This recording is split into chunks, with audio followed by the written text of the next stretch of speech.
श्री शिवाय नमस्तुभ्यम।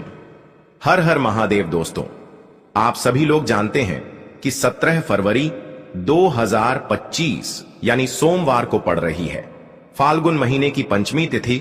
और दोस्तों, ये वो तिथि है जो फाल्गुन महीने में पड़ने वाली सबसे बड़ी तिथि है, क्योंकि यह सोमवार के दिन पड़ रही है और इसका बहुत ही बड़ा और विशेष महत्व होता है। पूज्य गुरु जी ने कहा है, अगर कभी भी मौका लग जाए और फाल्गुन महीने की पंचमी तिथि सोमवार को पड़ जाए तो आप लोगों को 11 चावल दाने का उपाय तो अवश्य ही करना चाहिए। इन दोनों का संयोग बहुत ही कम आता है। और दोस्तों, पूज्य गुरु जी ने अपनी शिव महापुराण की कथा में बताया है, इस दिन आपको 11 चावल दाने वाला उपाय तो अवश्य ही करना चाहिए, क्योंकि ऐसा दिन पूरे साल में सिर्फ एक ही बार आता है। और दोस्तों, आप सभी लोग जानते हो कि सोमवार पंचमी का अगर सबसे बड़ा कोई उपाय है तो वो 11 चावल के दाने वाला उपाय है। तो दोस्तों, इस फाल्गुन माह के सोमवार के दिन आप लोगों को इस 11 चावल दाने वाले उपाय को जरूर करना है। बहुत सारे लोग होंगे जिन लोगों ने इस उपाय को न किया हो, मतलब पूरा साल निकल गया और उन्होंने किसी भी दिन इस 11 चावल दाने वाले उपाय को न किया हो। पर दोस्तों, आपके पास एक आखिरी मौका बचा हुआ है, जो कि 17 फरवरी के दिन है। तो इस दिन आप लोगों को इस वाले उपाय को जरूर कर लेना है। भले ही आपने पूरे साल भर इस उपाय को ना किया हो, पर अगर आपने इस फाल्गुन महीने के सोमवार के दिन अगर इस वाले उपाय को कर लिया तो आपको इस उपाय को करने का वो फल मिलेगा जिसकी आपने कभी कल्पना भी नहीं करी होगी। इसीलिए आप लोग इस वाले उपाय को एक बार जरूर कर लेना, ताकि आप लोगों के हाथ से यह मौका ना जा सके और आपको इस उपाय को करने का फल मिल सके।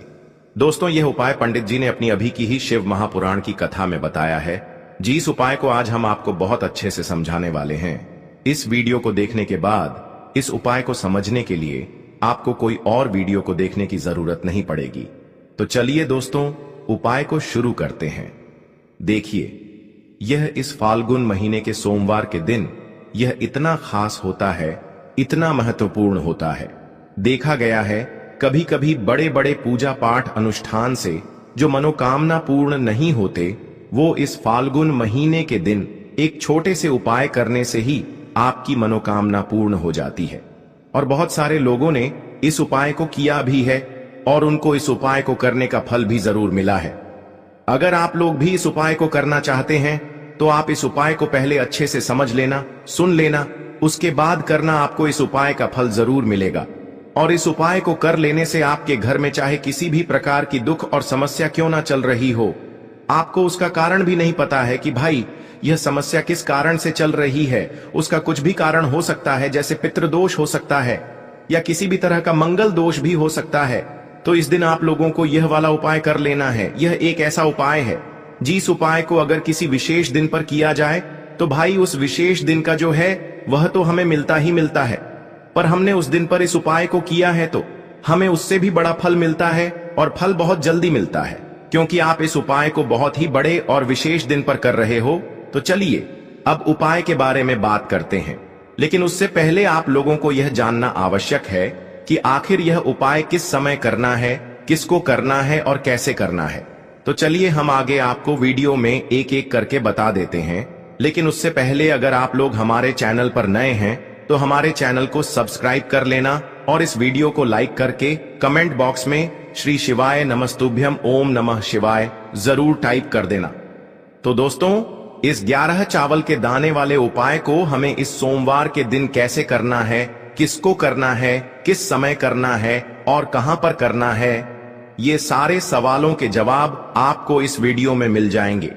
और जो ये वीडियो देखेगा भाई, उसको 11 चावल के दाने वाला उपाय जरूर करना चाहिए, क्योंकि इस दिन एक चावल दाने का भी बहुत ही बड़ा और विशेष महत्व होता है।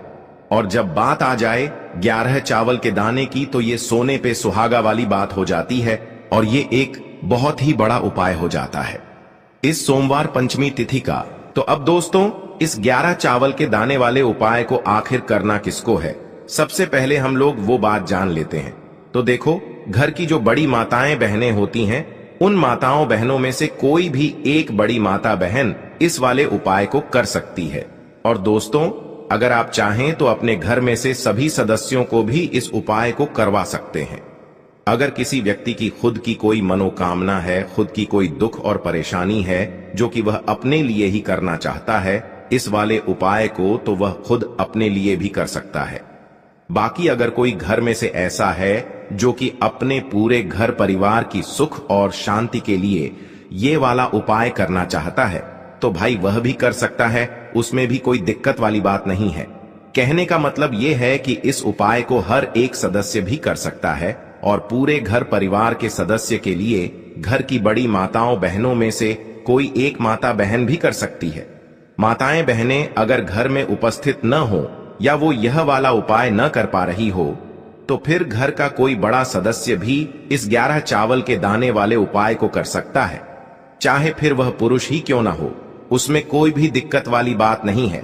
अब दोस्तों, इस 11 चावल के दाने वाले उपाय को हमें करना कहां पर है? हमें इसे शिव जी के मंदिर में जाकर करना है। बहुत सारे लोग प्रश्न करते हैं हर एक उपाय को करते समय क्या हम इस उपाय को घर पर कर सकते हैं? तो इस वाले उपाय को आप घर पर नहीं कर सकते हो। इस वाले उपाय को करने के लिए आपको शिव जी के मंदिर ही जाना पड़ेगा। उसके बाद में दोस्तों जो अगला प्रश्न निकल कर आता है वो यह आता है इस उपाय को लेकर कि आखिर इस उपाय को हमें किस समय करना है, सुबह के समय करना है कि शाम के समय करना है? तो देखो, इस वाले उपाय को आप लोग सुबह के समय भी कर सकते हो और शाम के समय प्रदोष काल में भी कर सकते हो। अब अगर आप पूछो कि भाई सबसे उत्तम समय कौन सा रहेगा इस 11 चावल के दाने वाले उपाय को करने का, तो हम आपसे बस यही कहेंगे कि इस उपाय को आप सुबह के समय करेंगे तो ज्यादा बेहतर होगा। बाकी अगर प्रदोष काल शाम के समय भी करेंगे तो भी अच्छा होगा, उसमें कोई भी दिक्कत वाली बात नहीं है। तो अब दोस्तों जो अगली सबसे बड़ी और महत्वपूर्ण बात आती है वो यह आती है कि सुबह अगर हम उपाय को करेंगे तो हमें कितने बजे से लेकर कितने बजे तक के बीच में करना है, और शाम के समय प्रदोष काल में करेंगे तो हमें कितने बजे से लेकर कितने बजे के बीच में करना है। तो देखो, सुबह जितनी जल्दी हो सके आप उपाय को करने की कोशिश करना। बाकी अगर किसी कारणवश लेट भी हो जाओ, थोड़ी देर भी हो जाए तो 10 या 11 बजे तक भी आप उपाय कर लेना, पर 12 बजे से ज्यादा देरी न हो, ठीक है? इस बात का ध्यान रखना। उसके बाद में दोस्तों अगर शाम के समय प्रदोष काल की बात करें, प्रदोष काल का जो समय होता है वो शाम के 6 बजे से शुरू हो जाता है। मतलब शाम के 6 बजे से लेकर 7 बजे के बीच का जो समय होता है ये समय प्रदोष काल का समय होता है। पर अभी जो मौसम चल रहा है इस मौसम में जो है शाम बहुत देरी से होती है, तो आप इस उपाय को 7 या 8 बजे के बीच में भी कर सकते हो। मतलब शाम के 6 बजे से रात 8 बजे के बीच में आप कभी भी इस वाले उपाय को कर सकते हो, उसमें कोई भी दिक्कत वाली बात नहीं है। अब दोस्तों यहाँ पर इस उपाय को लेकर एक और सबसे बड़ी बात ये निकल कर आती है कि इस 11 चावल के दानों को हमें लेना कहां से होता है, और हमें इस उपाय को करने के साथ में क्या और कुछ भी सामग्री ऐसी होती है जो शिव जी के मंदिर लेकर जानी पड़ती है। तो देखो यहाँ पर हम आपको बता दें, सबसे पहले आप लोग ये जान लो कि यह जो 11 चावल के दाने वाला उपाय है, सिर्फ और सिर्फ आप उपाय की सामग्री लेकर कभी भी शिव जी के मंदिर मत जाना, क्योंकि हमें भगवान के सामने यह नहीं दर्शाना है कि अगर हम भगवान शिव जी के मंदिर आए हैं तो अपने फायदे के लिए आए हैं। तो इसलिए जो भी पूजन सामग्री है उपाय सामग्री है। 11 चावल के दाने, इसके साथ में आपको पूजन सामग्री भी जरूर लेकर जाना है। देखो, अगर सुबह के समय उपाय कर रहे हो तो सीधी सी बात है, 1 लोटा जल तो आप लेकर जाओगे ही जाओगे। वही 1 लोटा जल अगर मिट्टी का जल हो तो बहुत अच्छा रहेगा। मिट्टी का जल कैसे बनाया जाता है इसके लिए हमने पहले से बहुत सारी वीडियोस बना दी है। आपके पास इस दिन एक आखिरी मौका रहेगा मिट्टी का जल शिव जी पर चढ़ाने का और उपाय को करने का। बहुत बड़ा आपको इस दिन फल मिलेगा। तो इसलिए इस दिन हो सके तो भाई मिट्टी का जल चढ़ाना, तो अपने साथ में कम से कम 1 लोटा जल तो आपको लेकर जाना ही जाना है। अगर मिट्टी का जल नहीं है तो घर का जल भी आप इस्तेमाल कर सकते हो। इसके अलावा जो भी पूजन सामग्री है, देखो 11 चावल के दाने ये अलग आपके रहेंगे और जो आपकी पूजन सामग्री रहेगी वो अलग रहेगी। पूजन सामग्री में आप जो भी चीज लेकर जाना चाहे वो लेकर जा सकते हैं, उसमें कोई भी दिक्कत वाली बात नहीं है। वहीं अगर हम बात करें शाम के समय की, तो शाम के समय शिव जी पर जल नहीं चढ़ता है। इसीलिए शाम के समय आप लोग एक दीपक तैयार कर लें जो कि गोल बत्ती का आटे का शुद्ध देसी गाय का घी का होगा, है ना। इस बात का आप लोगों को ध्यान रखना है और इस दीपक को आपको घर से जलाकर नहीं लेकर जाना है, भगवान शिव जी के मंदिर में जाकर ही जलाना है। इस बात का भी आप लोगों को ध्यान रखना है। अब दोस्तों यहां पर हमें इस बात को समझना है कि यह 11 चावल के दाने हमें लेना कहां से है। क्या हमें दुकान से लेकर आना है या हमें अपने घर से लेना है या कहां से लेकर आना है और कौन से चावल लेना है, क्योंकि चावल भी बहुत प्रकार के होते हैं। तो देखो इन सभी सवालों के जवाब आप लोग एक बात में सुन लो कि भाई ये जो उपाय है, इस उपाय में आपको ये नहीं देखना है कि भाई कौन से चावल है कौन से चावल नहीं है। बस जो भी चावल ले रहे हो वो चावल का दाना सबूत होना चाहिए, मतलब साबुत होना चाहिए, टूटा हुआ नहीं होना चाहिए, कटा पिटा नहीं होना चाहिए। ये बात आपको ध्यान रखना है। बाकी आपका चावल बासमती हो या सादा चावल हो या कोई सा भी चावल हो, उसमें कोई भी दिक्कत वाली बात नहीं है। तो सीधी सी बात है कि आपके घर के रसोई घर में जहां पर आप भोजन बनाते हो, वहां पर जो भी चावल आपके उपस्थित हो, उन चावलों में से अपनी एक कटोरी भर लेना या एक मुट्ठी चावल अलग से निकाल कर रख लेना, क्योंकि हम 11 चावल ही यहाँ पर इस उपाय में लेने वाले हैं। तो हमें यह चावल के दाने गिनकर निकालने पर डढ़ेंगे। इस बात का आप लोगों को ध्यान रखना है। तो अपने उस चावल की कटोरी में से या चावल में से 11 ऐसे चावल के दाने आप लोग निकाल लो जो कि टूटे हुए ना हो, कटे पिटे ना हो, जिनमें कोई दाग ना लगा हुआ हो, है ना। अच्छे साबुत चावल के दाने 11 दाने आप लोग निकाल कर रख लो और इन्हें किसी भी एक कागज की पुड़िया में या किसी एक छोटी सी कटोरी में आप लोग रख लो, ताकि यह सुरक्षित रहे। आपके एक भी चावल का दाना इधर उधर ना हो और आपका उपाय भी पूरा अच्छे से हो जाए। तो भाई जैसे ही आपका उपाय की जो सामग्री है, 11 चावल के दाने ये तैयार हो जाते हैं, उसके बाद मैं आपको जो भी अपनी पूजन सामग्री है, सुबह के समय कर रहे हो तो 1 लोटा जल या पूजन सामग्री जो लेकर जाना चाहो उसकी भी तैयारी कर लेना। और शाम के समय जा रहे हो तो भाई अपना जो दीपक है उसे तैयार कर लेना, ठीक है। और उपाय को करते समय शुद्धता का विशेष रूप से ध्यान रखना, ठीक है। सुबह सुबह स्नान करने के बाद ही उपाय को करने की आप लोग तैयारी करना। उसके बाद अगर शाम के समय की बात करें तो शाम के समय आपको स्नान करने की जरूरत नहीं है, पर शुद्धता का ध्यान रखना है। आपको स्नान तो नहीं करेंगे, आप हाथ मुंह धोकर भी इस वाले उपाय को शाम के समय प्रदोष काल में कर सकते हैं, इसमें कोई दिक्कत वाली बात नहीं है। तो आप अपने उपाय की पूरी सामग्री तैयार करके आपके पास ही में जो आपका शिव मंदिर हो वहां पर पहुंच जाइए। सबसे पहले शिव मंदिर में जाकर आप लोगों को उपाय नहीं करना है, पहले भगवान के दर्शन करना है, भगवान से आशीर्वाद प्राप्त करना है, फिर शिव जी की शिवलिंग के पास में आना है।